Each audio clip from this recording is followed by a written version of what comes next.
I'm Mason Marangella from Vertex Effects, aka the Rig Doctor, and today I'm here with my good friend Ron from RJM, the creator of RJM, one of the favorite switchers that we use all the time on the channel. And today we're going to get an opportunity to talk with Ron and kind of see the operation that they have here, the things that they've done, how it started, some of their early prototypes, and how it's evolved to the products that we all know and love today. So Ron, welcome to the channel. Thank you for having me today here in beautiful Vista, California. Hey, thanks for coming by. Yeah, so I want to talk to you about, like how this all started. Like every company has a story about how this got started. We already sort of talked a little bit offline about how you were working for another company doing cell phone related stuff and emergency detection. And how did you get into building the most state-of-the-art switcher in the industry? Well, it was just kind of a thing that kind of happened, well, sort of gradually, really, where in the late 90s, I was working in the telecom field, doing like early smartphone stuff, and it was fine, but a couple things really kind of popped in.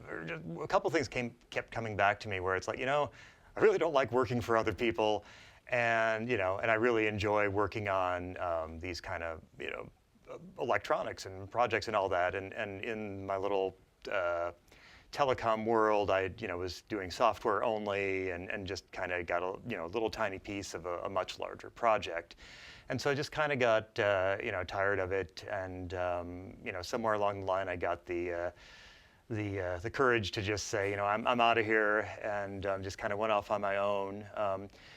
That was around 2000 and late 1999, and just took a few years to really figure out what it was, in fact, that I was going to do.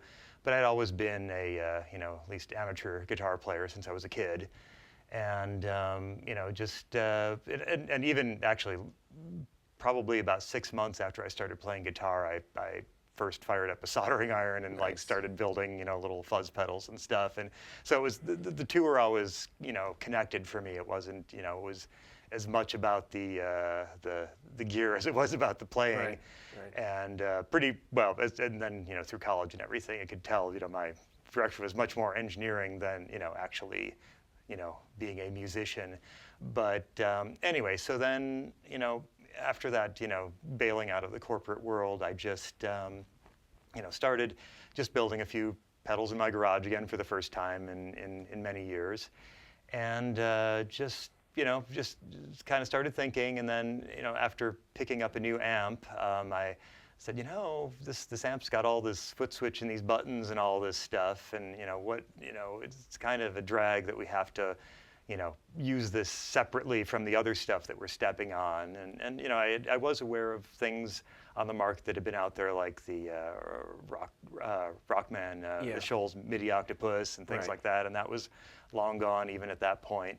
And so I said, I bet I could do that, and so I started doing, just started throwing some designs around, and so the early amp GIZMO designs came from that, just me playing around in the garage, and let that sort of, I don't know, that idea kind of marinate, I guess. Yeah. And did that, and then somewhere along the line I said, okay, I've got to either do this or not do this. And then actually in 2003, made an actual business, and got a little office, and started getting more serious. For a while there, I worked on another product for a while that was called the piezo GIZMO, actually, and that was a preamp pedal for electric guitars. And we have one of these here, right? The piezo GIZMO. Yes. Let's break this thing out. So tell us about the first. So it was for the explicit purpose for acoustic, or for people that were trying to install piezo on an electric instrument, and then it was for the dual output, like electrics. Got it. It's like a TRS or an insert cable that then went to a single. Exactly, and so that was kind of so I kind of took a side track, and I kind of got interested in doing this, and got it as far as some prototypes, and then kind of shied away. So not sure about the market size, and just I don't know, kind of got scared off somehow, and so then went back to the amp GIZMO thing after that. So we just, but this was a really great first thing because it's the first time I actually had to get something manufactured, and and this, did the entire thing top to bottom myself, and I had never done, mechanical design or sheet metal work or, anything except for, the software and digital hardware, and so it was a big learning experience. Yeah, so there's only a handful of these around. But yeah, then in after kind of putting that on the shelf, then I said, I'm going back to this other design. There were a lot of, especially at that time, everyone was about the big multi-channel switching amps, and very few of them actually had MIDI. So, having a product like that would basically allow you to control your amp from a MIDI system, seemed to make sense. And especially with some of the more complicated things, we got 8 or 9 button foot switches. It's a lot to manage on stage. Absolutely. So this is the first amp gizmo here. That is the very first amp gizmo. Yep. And we only made 125 of those. That came out. Sold our first one in 2005. And we, even early on, because it was such a sort of a specialized thing, but things that people needed and things that no one else was making really, we actually got some, big name interest. For one of our earliest customers was Joe Don Rooney from Rascal Flatts. Just contacted me, personally out of the blue. It's like, hey, except we were just selling them on eBay at the time. And we had a few others, Dweezil Zappa and Smashing Pumpkins had the early ones, and that was kind of the basis for for all the products we did through the rest of the 2000s. Various switchers. We started getting into the audio loop switchers, so you could bring your pedal switching into the mix with those, and then things like the Rack Gizmo and the RG16 that combine the two features, so you can do it all in one. And so that was kind of our first generation of products, was the switchers like that. And what would you say, if you had to sort of distill it in kind of the early days, what was the thing that really, you feel like, put you on the map? Like if you had to distill it to one product, what was it that kind of took hold in the marketplace and was able to sort of elevate RJM to the next level? Yeah, it's a tough call, because it's I think we were most known and still are in a lot of ways for the amp gizmo type thing, and I think we went to greater lengths than anyone to actually produce not only the product but all the interface cables for all these dozens and dozens of different amps that are all otherwise incompatible with anything else except their own foot switch. And so, that, and we did, improve upon, I think, the other switchers that were out there by, putting more into the same one rack unit. And so between those two things, we were just delivering things that no one else was. And so we ended up getting into, a lot of rigs, and, a lot of the rig builders started using our stuff because, we were just making the right thing for the time, I guess. Yeah. Was there ever a product that you made that you felt like it was a really great idea, and for some reason, like, it just never took off the way you thought? Like, I have one of these products. I'm sure you must have one of these products. Everybody does. Well, I guess one thing that we stopped making recently was our tone saver buffer. Yeah.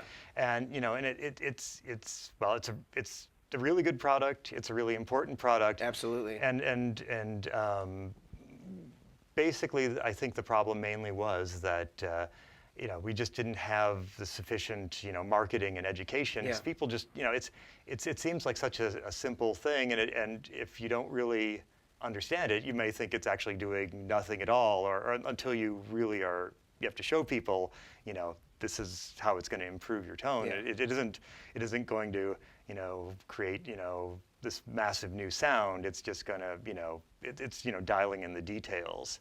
And so and it's with us, it's may not be gone forever. We don't know. And it's certainly something that exists in all of our current products. The same buffer design is in all of them. But as a standalone product, it was one that never really sold as well as we would like it to. I think it's a commonality, not just unique to you, but I think a lot of companies really struggle because so many people in the industry, and this is really talking to people that are consumers of this product, and so I'm sort of looking into this camera with the idea that to explain this, because I've done it a lot, is that a buffer is not a buffer is not a buffer. You know, it's like if somebody said, for example, well, I don't need another overdrive pedal because I got an overdrive pedal. Well, that could mean a lot of different things. You know, like your quality of your overdrive pedal can vary greatly. It can be a really inexpensive, cheap piece of garbage, or it can be a really beautiful, great sounding overdrive. Just because you have an overdrive doesn't mean it's a good one. Equally with buffers, I think a lot of people say, well, I already got a buffer. I got this Boss TU3. Or I already got a buffer. I got this no-name brand on eBay, you know, that's selling these buffer kits that out of BJT, you know, buffers. And there's a wide difference between buffer A and buffer Z. And I think that the unfortunate thing is that there's certainly an oversimplification because of the lack of knowledge. And so when somebody comes to the table like you, designs something that's really well vetted, has a high quality input and output impedance, is built with the right stuff, a really transparent neutral buffer, it's hard for people to say, well, I can get this other one for $50 on eBay. Why would I want to spend 150 or more on this other buffer? And I definitely don't think it's unique to you. Hopefully we'll be able to undo some of that information over time to really get people to understand that, you know, not all buffers are created equal, and what you were doing, I think, is really high quality, and it's unfortunate that you know, people have to discontinue stuff like that because there's just a lack of understanding amongst, you know, the users. So hopefully that'll be a product that'll come back, because I certainly am aware of this product. I've used this product. I have other customers that use this product, and I know it to be an excellent quality choice, and had an isolated output, which is, you know, a rarity amongst a lot of the buffers out there. And I think even John Suhr had a similar buffer that was like a split output buffer sort of thing. Mm-hmm. That's discontinued too. So I mean, even a company that is well regarded like Suhr is still struggling. All right, so you had the amp gizmo, you had the piezo gizmo, you got into doing the mastermind. We've talked about some of the artists that kind of helped move things along with Rascal Flatts.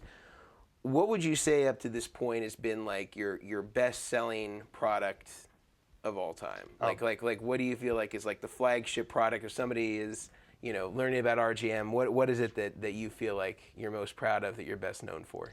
Well, there's a few things there. I mean, if you want to say best-selling, greatest hits. Greatest hits. I think, well, it's hard to say because it's also the newest product, but the PVC-6X, or Mastermind PVC-6X in full, that has definitely been our best launch, and it's only been out going on 2 years now. But it's really been, you know, very successful for us, and I think it's because, I mean, we've done, you know, bigger products, we've done, you know, more full-featured products, but this one kind of, well, I've listened to people and what they, you know, didn't like about our previous products, and what they did and they didn't like, and, you know, they say, well, we had the Mastermind PVC-10 first, and people are like, you know, that's great, we love it, but it's too big, or it's too expensive, or it doesn't change loop order on the fly. Right. And that's all I got for years, right, you know. right. And so I, you know, took notes and said, okay, well, fine, we'll do that. And it took longer than expected. It was a challenging thing to get it to, you know, sound right. Yeah. But then, yeah, it came out a couple years ago, and that one really, I think, yeah, because it had all of those things, you know, it was easier to get onto a pedal board. You know, it didn't, you know, require you to have a, you know, an enormous pedal board, because it didn't take up half of it, and just, you know,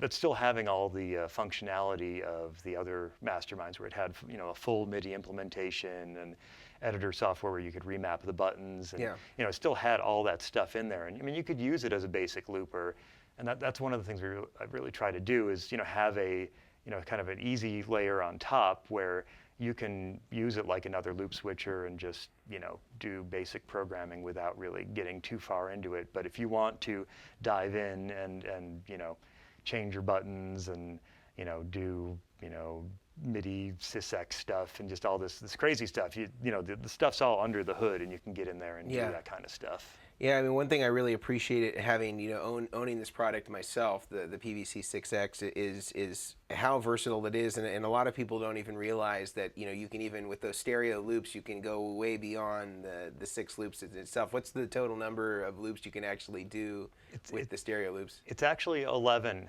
Yeah, there's you know, 6 loops. There's and 3 of those are stereo, and there's an insert loop, which is really just another loop that has a buffer in it. And then all those stereo loops can be, instead of using them as stereo left and right, you can use the same insert cables to split them into 2 separate loops, and that's one of the nice side effects. This was not even something that I was really even thinking about when designing it, but I just realized, hey, we could, because of the flexibility in routing in the design, we could do some crazy stuff like that and just make it an 11-loop switcher in a really tiny space. Yeah, I think it's absolutely incredible. And then if you add, one of the, like a bank up, bank down switch or a page switch or whatever you want to assign it to, I mean, it really, that's sort of the plan with mine, is to, loop in 10 devices and then build a little auxiliary switch to move up pages and stuff like that. And it's about as small and compact as you can possibly imagine for a loop switcher. So I'm pretty overwhelmed about it, and I think a lot of people don't even realize that that's sort of one of, like, it's like your secret menu. Yeah. Are there any other secret menu stuff that we should know about, Ron, that maybe is not necessarily on the surface of some of these products, but there's sort of something that's kind of hidden underneath? Not off the top of my head. It's actually a lot of this stuff that comes from, a lot of the stuff will actually come from other users, like saying, hey, guess what I did with this? And, for example, this was early days, but with, the early switchers like the RG16, people started using them as like amp selectors, and I didn't even really, at the time, even think about using them as, so just sends using the and sends, mutes. Yeah, using the sends and the mutes and all that, and it, it just happened to be that the design was right for that, but it wasn't an intentional decision. Like, I know people are going to use it this way, and I get surprised as well with the, with the masterminds, just because of the large amount of programmability in there. There's people end up doing things with that I, wasn't. Hadn't really thought of, and things like that. So Ron, I want you to talk to me about the Mastermind LT. Like, this is sort of the little brother of the GT, right? Mm-hmm. But it's not getting the same amount of love. Like, tell us about these things. Why would somebody want to consider this if they're want to maybe consolidate their board, something like that? What are the real differences between the LT and the GT, and why might somebody consider this? Yeah, I mean, so basically the whole intent of the LT was to to bring the size and the cost down as much as possible, but keep all the functionality. And so, so it's considerably smaller price tag than the GT. It does not have the LCDs over every button that the GT does, but that was a cost consideration. That's where most of the cost of the product is. Sure, but if you were going to say you had a PVC 6X on your rig, and then you wanted to have something that was rack based, that was a similar size, I mean, this to me seems like a no-brainer. Yeah, and also this works really well. It's becoming even more useful in that you're getting all these great effect manufacturers that are incorporating MIDI in their pedals. Eventide and Strymon, Chase Bliss, Empress, all these guys that have all this great MIDI stuff built in. And so you don't necessarily need a full-on switcher to switch these things. These pedals can bypass themselves. And so this plus a plus a few of those pedals, and you've got another viable pedal board solution. Absolutely. Yeah, and so it's just just another option, and it's just perhaps because it's not a specifically marketed pedal board product like the PVC is, that maybe people just don't realize it. But it is another option out there. Yeah, absolutely. This may be worth its own video maybe in the future of just, because there are so many MIDI-based overdrives now, and of course, between Strymon, Eventide, Source Audio, you could presumably you could switch, or you could skip the whole switcher part and just go directly MIDI in with this, and then use your CC messages to turn stuff on and off, and I think that I actually hadn't even considered it now that you're telling me it right now. But this is absolutely, and in terms of form factor, how does this compare with the PVC 6X? It's a little bit larger than the PVC 6X because we wanted to keep it has a larger display. Got it.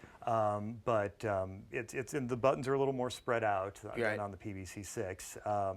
But yeah, so a little bit bigger, not much, and then you just get your, but you do gain some size in that you're not having a bunch of audio connectors on the back. Sure. So there's absolutely, yeah, because you can literally butt the pedals right up against this thing. Right. You can use a few, right angle MIDI jacks, and then right. And then, just so those like clocking switchcraft ones. Yeah, exactly. And so you don't need necessarily to have the as much of a footprint. That's really smart. I actually that's something I hadn't even considered, and I think that's a real brilliant idea.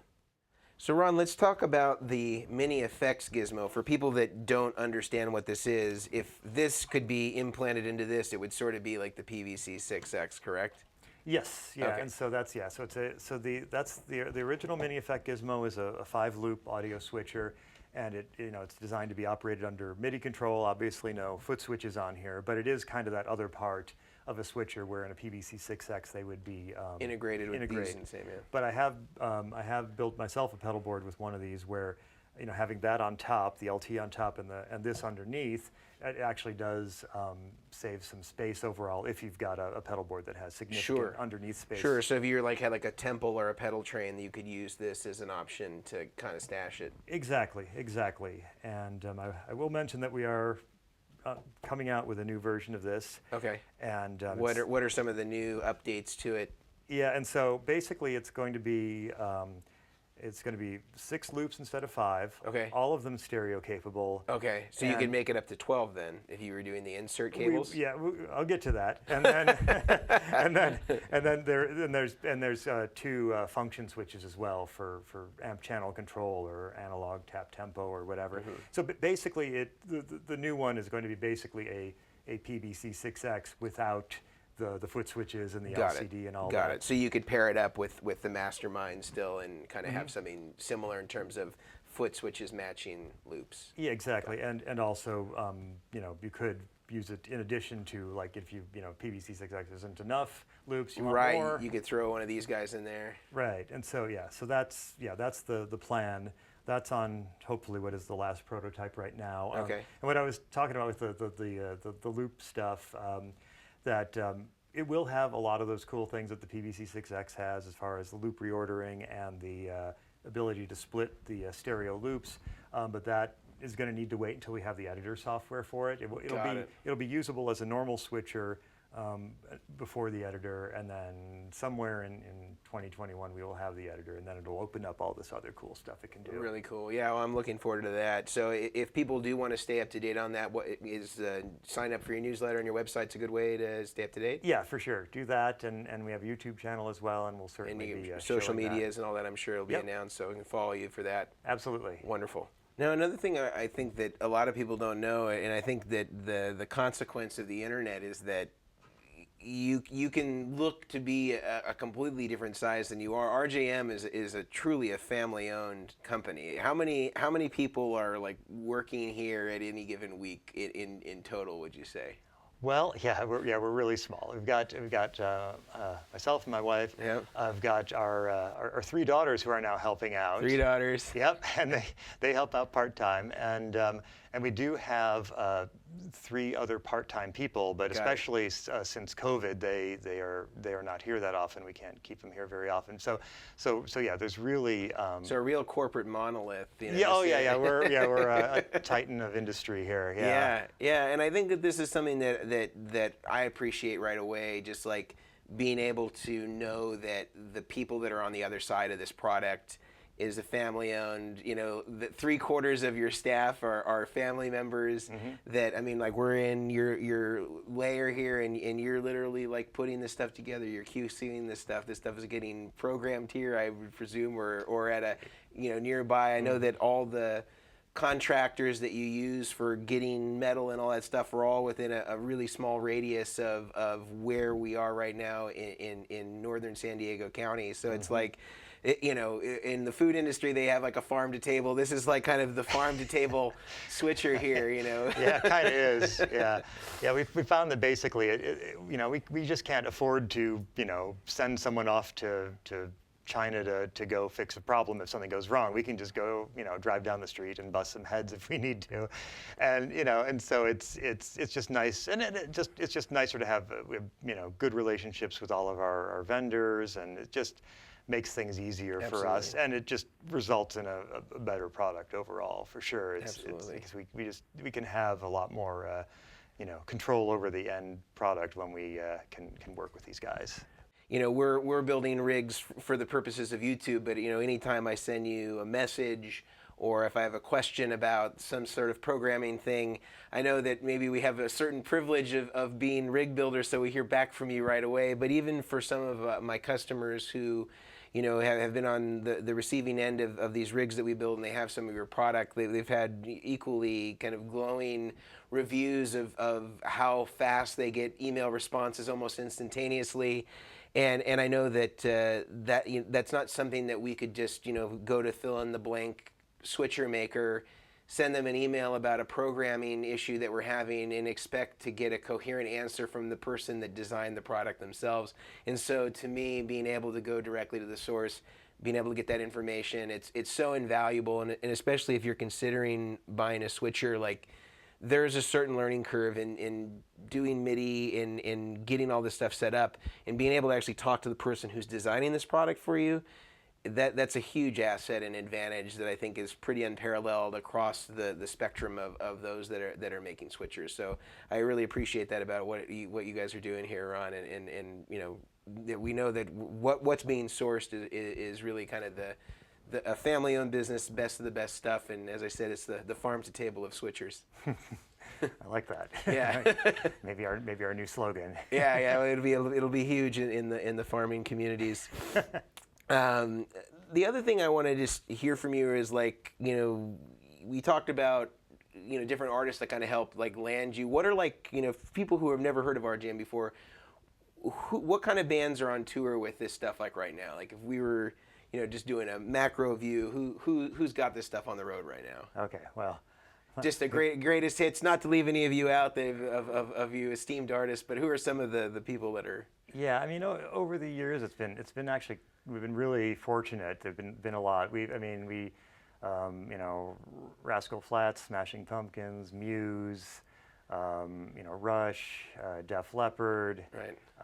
Just it really, we really have to, thank the guitar techs, especially for these bands. Yeah, John Petrucci is another one. Yes, of course. Yeah, Dream Theater, big one, and they've been really great to work with. We've done stuff for Yes. We've done stuff for Taylor Swift. Gosh, name some people that we've heard of. Yeah, right. Yeah, so it's been really cool to be able to work with these bands. It's been good because they've been really good to us, and and even a lot of our product ideas have come from them, and just we try to work together with them, and just to come up with things that they could use. Yeah, and I think that clearly, in what I see in sort of the things that you develop and sort of the revisions and stuff like that, you certainly seem to have your finger on the pulse of kind of what's going on, and the products that need to be addressed. And it's nice to know that people are listening, because sometimes it's, you can be building rigs, or you can be a consumer or a builder of your own rigs, and so often, the manufacturers are sort of in the four walls of their mind, and they're not really receptive to trying to make products better. And so I certainly appreciate that. Also in you being smaller, you're not. It's not such a major shift to have to kind of try to turn the ship around. Whereas some of these larger companies, they kind of have to double down on whatever choices that they made maybe 5 years ago, even if they're need to evolve, and they don't have the means to be able to do that as easily. So for that, I certainly appreciate what it is that you guys are doing. Another thing that I'm always curious about is what do you feel like is sort of like the next thing, to the degree that you can talk about it, of like the switcher evolution? Like, what kind of things are you seeing? What kind of technologies are coming out? Like, what do you predict that programmable switchers might look like in, say, 5 years? You know, there's not, you know, a ton that I think is going to change. I mean, there are a few things. I mean, just the, you know, the loop reordering thing that, you know, has ushered in about, well, really got popularized about 5 years ago. That's, of course, been probably the biggest thing that's, you know, possibly ever happened, because all of a sudden, you know, it was really triggered by Boss when they came out with their ES8. And, Yeah. you know, all of a sudden, you know, people were, you know, banging on our doors saying, like, why don't you make one of these? You know, it's like, Right. well, it's because we didn't think that anyone wanted them until, you know, until they came out with theirs. But I think there's a few things, you know, a few manufacturers are picking up on Bluetooth. Yeah. And that's, of course, a good thing. And I'm watching really closely there is a MIDI 2.0 going on, and that I think is going to be really good, because it's finally going to add some element of plug and play to things finally, and you know, less of all this configuration required. And you know, the work they're doing is really good, and looking forward to being a very early adopter of that stuff. So Ron, the next thing is, let's pretend, you know, of course it has to be make-believe, because, you know, you guys are prolific in what you do here at RJM, but let's just pretend that, you know, RJM never existed, you know, and you were still working back in the tech sector, you know, and in doing what you were doing before. You know, you may not have experience with all the different switchers out there, but what are some other switchers that you think, you know, that look promising to you, or that may have some assets that you admire as somebody who's in the same field? Are there any out there that you could say, well, you know, this might look okay to, you know, or some of the things they're doing you think are creative, or, you know, on par with something that you would approve of? Well, you know, I honestly, I've, you know, not a ton of experience with the other switchers, but you know, I've of course, you know, paid attention to what's going on out there. You know, really, I think the gig rig guys, you know, from all the reports I've heard, they make a really good product, and you know, they may not have the you know, all the MIDI capability, but it seems like they have a very you know, a pretty serious focus on, you know, sound quality and you know, basically the stuff, the sort of the core stuff that a player would need. Those guys are good. You know, certainly Musicom Lab has been doing a lot of stuff for a long time, and seems like they have a pretty well developed product as well. Yeah. And you know, so those ones, I mean, I know a lot of people that use the Boss stuff and are perfectly happy with it. Yeah. And you know, of course, everyone knows them. But yeah, I mean, those are the main ones that I think. Yeah. For sure. Yeah, and what would you say is, like, you know, and this isn't to disparage any of the other people that are doing this, but like, what do you think is like the real difference between when somebody buys an RJM product? Like, what is the differentiator, you know, like, as far as you're concerned about your products versus sort of your competitors, whether that's switchers, whether that's you know, programmable, you know, amplifier, amp gizmos, or your Mastermind GT, or any of these? Like, what do you feel like is sort of the differentiator between what you guys are doing and kind of the similar products that might be out there that are trying to achieve or attract the same type of customer? Yeah, I mean, I think my thing has always been to really kind of maximize the use of technology, and just, you know, try to get the most out of it, and you know, and basically looking at other stuff and just trying to really, you know, build on it and improve on it. You know, for example, you know, there are certainly switchers before we came out with ours, you know, specifically like the PVC, you know, type pedalboard switchers, but you know, I think we're the only ones that have done a real, like, we built in, you know, an entire full-fledged, you know, high-end MIDI controller into all of them.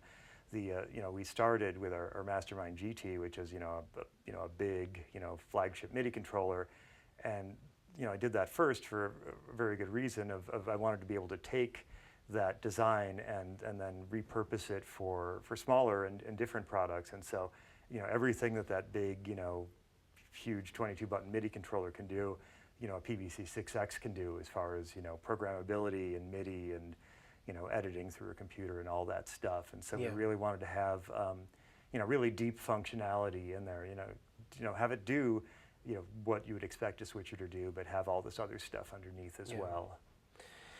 And what does the kind of arc look like from, you know, when you are building a PBC-6X or a Mastermind GT? What does sort of the arc look like from start to finish of having that built? Not necessarily the design part, but like, what are the processes that you guys go through from, you know, building the PC boards to getting it shipped to the customer? Like, just to kind of give the customer a sense of like what's the process that their product goes through to actually like get to their doorstep.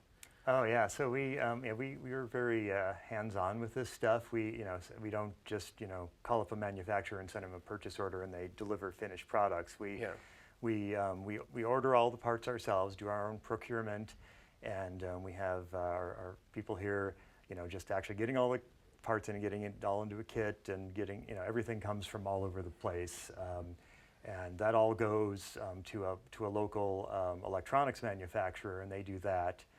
Simultaneously, then we call up our metal guys, and they do the enclosure work, and this is all almost everything we do is Southern California, and then they get going, and then everything comes here for final assembly and test. And do you do the programming of the PBCs here in advance, or do you do them before they go out, or how does that happen?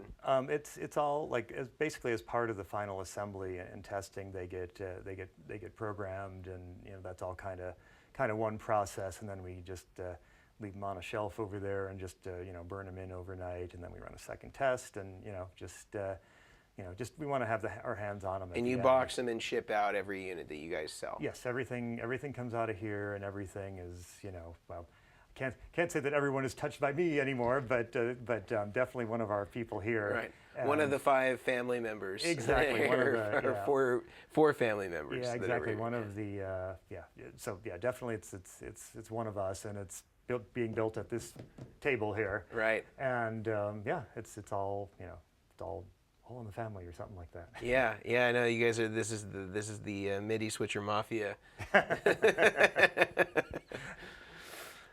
Well, Ron, I supremely appreciate you inviting me to your space and getting an opportunity to kind of hear the story about your stuff. I certainly want to get some more RJM products, and I can't wait until you start releasing more stuff in the future. Hopefully, we'll be able to create an environment where some of these discontinued products. I know that you said that the Tone Saver was your most missed product, but my most missed product of yours is the parallel mixer. Because there's no real pedalboard solution or pedalboard size solution anymore for that. So. That's the one that I miss most, but that's for selfish reasons only. But I really appreciate you having us, you walking us through your business, what is it you're doing. This is just a really incredible story of a family-owned business that's creating amazing stuff. And I really encourage people to, if you haven't heard about RJM or you haven't considered it, certainly check it out. And if you have been considering it and you need the Rolls Royce of switchers, I really think that you can't make a better, more high-quality product than what you guys are doing here. Cool. Well, thanks, man. I appreciate it. Yeah. I'm Mason Marangella from Vertex Effects, and that was us talking with Ron from RJM. If you do want to check out what RJM is doing, check out our description. We have links for all of the products that we talked about today and their website. Be sure to check them out as well on social media and give them a like or subscribe. And if you like what you saw today, I highly recommend that you like and you subscribe. You hit the bell icon so you can stay up to date on all the latest and greatest stuff that we're coming out with here on the channel. Until next time, I'm Mason Marangella from Vertex Effects, the Rig Doctor. See you later.